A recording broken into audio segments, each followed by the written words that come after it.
Sony Computer Entertainment Europe presents a Universal Interactive Studios production. A game created and developed by Naughty Dog.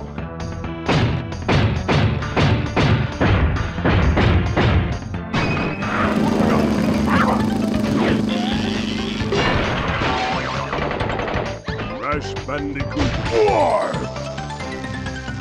Hello everyone and welcome to a brand new Let's Play of Crash Bandicoot Free Warped. Yes, not Crash Bandicoot Warped, like in America, but Crash Bandicoot Free Warped, because this is the European version. One of my favourite PS1 games and a big game that was a massive part of my childhood. But anyway, let's get on with the game before a demo arrives. And enjoy the cutscene.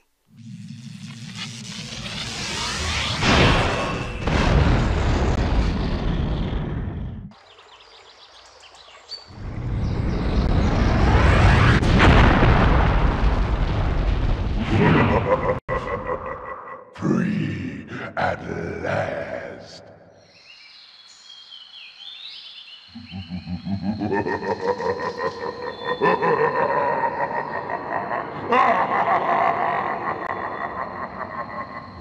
Uka is free. No, it cannot be. Evil, great evil has come.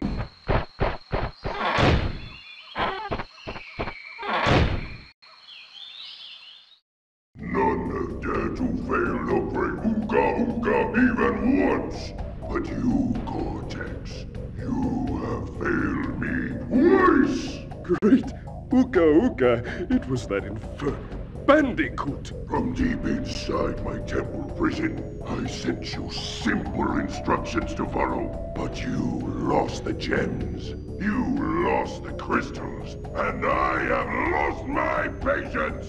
There is now no other power source left on this planet. I know we've had a few unfortunate setbacks. And failed! But since your bumbling has managed to set me free, I am feeling generous.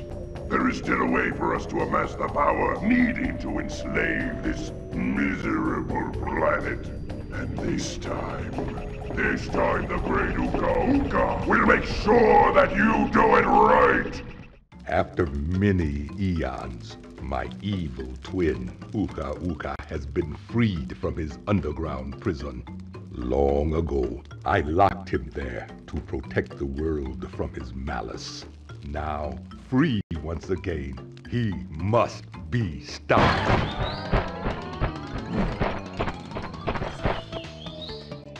Children, Uka and Cortex plan to use this time-twisting machine to gather crystals that lay scattered across time. I have brought you here to recover the crystals before they do so. To open the time portal, simply stand on a button and then jump into the portal. Good luck. Okay, so if you're unsure about the plot of this game, this basically takes place after Crash Bandicoot 2 Cortex Strikes Back. Just the same as, Crash 2 takes place after Crash 1, where in Crash 2, Crash defeated Cortex, and this thing fell down on the Earth, which released Uka. So, yeah, it's already gone off to a bad start with the world and everything. But anyway, yeah, this is the warp room where you can basically go on these numbers that take you to locations. Just like in, Crash 2 and everything, except this time they're not portals, you step on these switches, and it's all based on time travel as well. Crash, why must you always muck in my mud? Oh look, I have a mask helping me too. We will find out which one is more powerful soon enough. And yes, sometimes when you're going into the areas, Cortex will appear, or Uka, or some boss that you're coming up to and threaten you or something, I don't know. I was used to be quite freaked out by those sort of cutscenes, because just these headless faces appear and you're like, oh god, what's going on here? Especially the later ones, where Uka just pops up. I don't know, I was a bit of a wimp back then, I guess. But still. Yeah, Crash Bandicoot 3 is like a game that's a big part of my childhood. Like, I played this when I was a kid, just when I was going into my teenager years and all that. And it's just always been one of my favourite games of all time, to be honest. It's my personal favourite game for the PS1 by far. Yeah, I prefer it over the Spyro series, personally. Because I didn't really play a lot of Spyro in my life. I played Spyro the Dragon and Spyro 2. But I missed out, unfortunately, on Year of the Dragon. As I heard that is many people's favourite Spyro game of all time. From what I've heard, anyway. But, you know, it plays pretty much similar to Crash Bandicoot games. Like, these bonus rounds here are similar to Crash Bandicoot 2. Except it's all based around time. Whereas in the other ones, you know, it was based around islands and stuff. This one's about time travel, going to new places. I guess that's just one thing I like about this game. The whole concept of it. Like, you know, at the moment we're in medieval stages, later on we're going to be going to the future, Egypt, all sorts. It's just, I don't know. Although, even though this is my favourite Crash Bandicoot game ever, really, I also do like Twinsanity a lot, but I mainly like Crash 3 more due to the nostalgia, because I have just so many memories of this game. Twinsanity is awesome on many levels with the music, gameplay, comedy and everything, but Crash 3 just takes the cake for me. The gameplay is also similar to Crash Bandicoot, the first one as well, where you basically break boxes, and it's also easier to save, which was later put into Crash 2, so it wasn't Crash 3 that took it first, where you collect crystals, gems, and all that. Basically, you know, the crystals act as you cleared the level and everything, but the gems, if you smashed every box in the level. So like here, I managed to get all of them, so I acquired the gem. And if you miss just one box, you won't get the gem. And this is a problem actually in the other games, like the first Crash Bandicoot game, as some of the gems were hard to collect, and if you died, all of those boxes reset, so you basically had to play through the levels flawlessly. But later on they were a bit more generous, by making sure that if you died you still kept the number of boxes you broke and all that. But Crash 3 was always my favourite out of all of them. But now we're going to go underwater. And great, an underwater level. But honestly, even though this is underwater, I actually don't mind these levels. Yes, they're slower than before, but if anything, they're still fast-paced. That is, if you keep tapping the X button. Because if you just swim normally like this, you know, it's a bit slow-paced. But if you just tap the X button, you can make things go by a bit faster. So that's all good. Also, the music in this game. Okay, I will admit, I like the music, but I do prefer Crash Bandicoot 2's music. Especially the jetpack theme. Oh my god, that's just brilliant. But I also like Crash 3's music, especially the Dingadar one, but we'll get to that a bit later, I guess. For now, I'm just gonna play the game and not give away spoilers, as I usually say. But still, it just feels so good coming back to this game. As, you know, it's just revisiting it, telling you what I like about it and all. This is definitely going to be much easier than Mega Man X, because it's not blind and it's a game that I know pretty much virtually all of it. As later on we're going to come up with new things as well. Instead of just going through the levels, there's going to be like time trials and all sorts. But again, I'll go to those a bit later. Also, new gameplay mechanic here. As well as swimming underwater, we can ride on this, I don't know what this is, it's just some sort of robotic fish that you can use to destroy crates and everything. Ideal to destroy those corals in order to get some boxes. So if you lose the fish, then I'm sorry, you're gonna have to probably kill yourself and do it again in order to break the corals, because nothing else can do it. If you press the circle button, you can do this dash move, which I honestly don't see much use of at all. I don't know why they programmed it in the game, but still, it's there, I guess, if you want to get past things a bit quicker. At the moment it's not useful, it gets useful later in the other levels, but it's just this one where it's a bit... Oh. Is there a box in there? I think there is. Anyway, let me have a look. Yeah, I can just about see it, great. Oh, I'm gonna have to kill myself for this. You get Uku... Sorry, not Uku. Akus throughout the game and that, which act as basically your health. So, you know, if Crash takes a hit and that, he basically goes and loses one of these Akus. You get 3 of them in total where you turn invincible, but you should know that if you played some of the Crash games. Are there any enemies to kill? because if not, then I'm going to have to take a risk and go over the checkpoint, unless it activates it automatically. In that case, that's going to be bad. Great, because I really want to get that box. I want to play through these levels just first time. It's a shame as well, because the medieval one was all well and good. It was just this one that was, oh, cool. Also, the death animations in this game, oh my god. Okay, so the death animations in Crash Bandicoot 1 were okay. Crash Bandicoot 2, they were better. But Crash Bandicoot 3's death animations, oh god. They put so much detail into it, let me just say. I love the death animations in this game. Because they're just so comedic and all that. I don't know if I'll be able to show all of them, because I'm not going to die on purpose just to show you what they're like. But let me just say that they're really good. Yeah, there we go. I did think there was a box right there. But the sad thing about it is it was just that one bit, because when I go in here, it goes. So even on just the smallest bit of boxes, you know, you will probably have to kill yourself in order to get them. Otherwise you won't get the gem. And that's the point, actually. I ought to go over how I'm going to get through this game. I'm going to be collecting all the crystals, obviously, because that's what you need to beat the game. But I'm also going to be... Whoops. I'm also going to be collecting all the gems and all of the time relics. But as for the time relics, though, I will not be going for the platinums or golds. I will just be collecting all 30 time relics. God, I'm not doing well in this episode at all, and this is just the beginning of it. That's good. I guess this just shows you how good I am at the game. A game that was a big part of my childhood. Because honestly, I'm not that good at this game at all, but I enjoy it pieces, let me just say.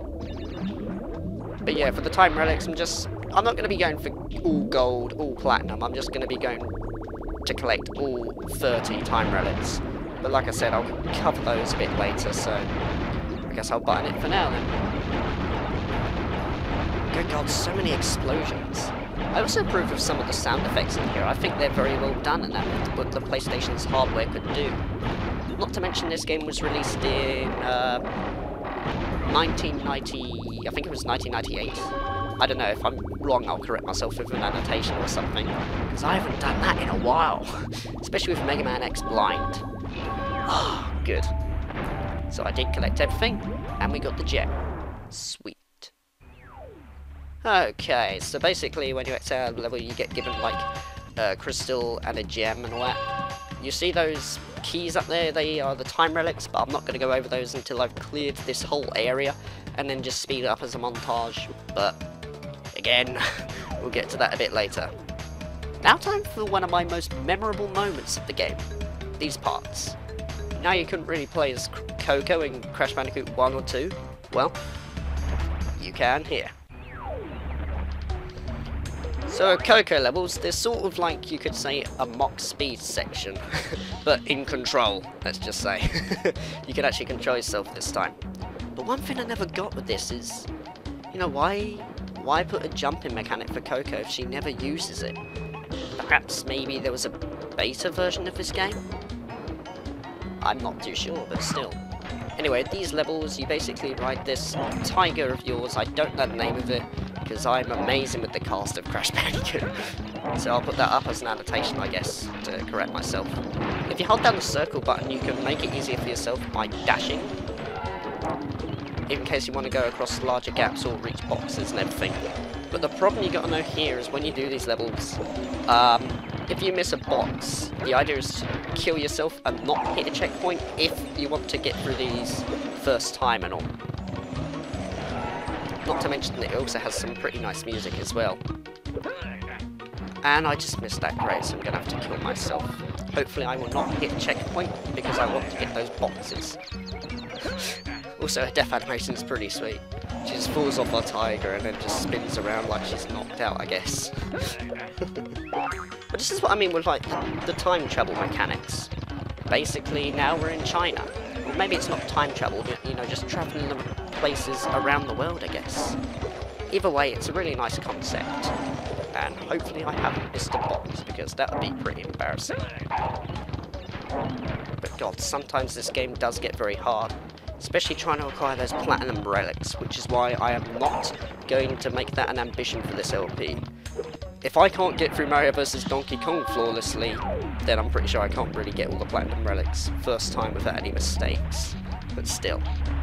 But yeah, that's the level. You basically just go through on this tiger and speed through it. Pretty simple. And it's funny how whenever Coco jumps out, she just flips, while Crash Bandicoot just jumps out.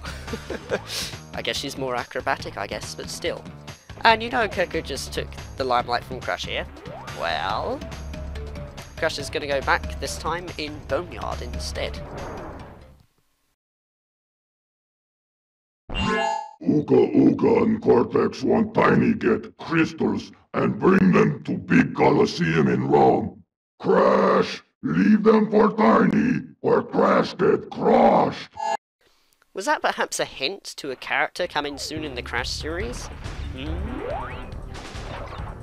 Anyways. Yeah, with these levels, it basically plays like off in this dinosaur land, and acts just like the original Crash games where you ran away from boulders, polar bears, and all that sort. Instead it's a dinosaur. Not to mention a lot easier than before. Maybe first time you might die, but still. I don't know the name of these characters though, nor do I think the dinosaur has a name or anything, but all I know on this is you just gotta keep running to the end while hitting the boxes. But if you don't want to do this, that's fine, because you don't have to hit the boxes yourself as the dinosaur does it for you, but it's nice if you do it yourself, as it acts to get the Wumpa fruit, which are basically, you know, the apples. Because like in Mario, if you collect like 100 of them, that counts as an extra life. So yeah, you know, some Mario things are taken from this, I guess. I guess they have to take some ideas and not be completely original, but still. I've always liked Crash Bandicoot as a kid though. The one I'm really not too fond of though, that I don't see why a lot of people like this game, I find it okay. It's not a bad game, don't get me wrong. But I just don't think it's my cup of tea for a Crash game. And that's Crash Bandicoot Wrath of the Cortex. Sorry, yeah, Crash Bandicoot The Wrath of Cortex. Yeah, it's good, I guess, but I guess it's probably because, basically, Crash Bandicoot The Wrath of Cortex is Crash 3, but remade, technically, but with added things. You know, because some of the music is similar, the whole hub world feels very similar and everything. But it's just, I don't know. Crash 3 was my childhood, so it just didn't feel new to me at all. I don't know why I don't like it. It's a bit weird, I guess. Maybe it's because I grew up with the original Crash Bandicoot games. Yet it's funny how I like Crash Twin Sanity, considering that was like completely different. But the main selling point for me in that game though is the music. But if you want to know about that, just go watch some other videos. I don't really want to discuss about it here. You know, I want to keep to the subject, I guess. Maybe Crash Bandicoot, but still. Oh, and just for those of you who don't know, there's actually this move that was also used in Crash 2, where if you slide using the circle button while moving, and press X, you can do like the splits. It's really supposed to act as an unlockable thing where you do a double jump, but you can do it here, so you can get more altitude for your jumps and everything. And I think I've missed a box, which is a good thing I've noticed, because otherwise I would have missed a box and I wouldn't have got the gem. Yeah, I thought so. It's that bouncy bit there, never mind. You don't have to collect all the apples in these sort of levels because all they do really is get you an extra life. And blimey, speaking of lives, I've got 19. Wow. Well, this is a good start, considering the underwater levels where I died and everything. Also, this supports analog as well. Wait, what? Where's the dinosaur? Huh? Oh yeah, whoops. I think we're going the wrong way. Am I? I'm not too sure. Oh yeah, I am.